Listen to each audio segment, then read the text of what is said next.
பொதுவாக கார்த்திகை மாதம் என்றாலே கனமழைன்னு சொல்லுவாங்க. அந்த கனமழை வரக்கூடியதில் பஞ்சாங்கம் என்ன சொல்கிறது, நாங்களே சொல்கிறோம், நீங்கள் சொல்வீங்க. இருந்தாலும் எத்தனை ஆண்டு காலத்திற்கு முன்பாக எழுதிய ஒரு பஞ்சாங்கத்தில் இந்த வருடத்திற்கு உண்டான கார்த்திகை மாதத்தில் என்ன நடக்கிறது என்று துல்லியமாக கணிக்கப்பட்டிருக்கிறது தான் அதனுடைய பெருமை என்பதை ஞாபகத்தில் வைத்துக் கொள்ளுங்கள்.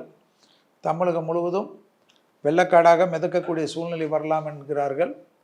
அதில் குறிப்பாக தென்னிந்தியா முழுவதும் பல சிக்கல்கள், குறிப்பாக அந்தமான் பகுதியெல்லாம் பெரும் சிக்கல்கள் காணப்படக்கூடிய அமைப்பு.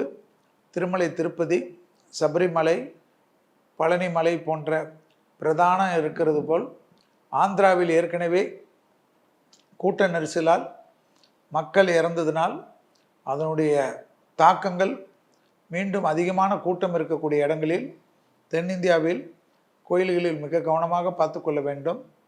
திருப்பி அதே போல் பிரச்சனைகள் வரும். அதனால் அது ஒரு மிக கவனம்.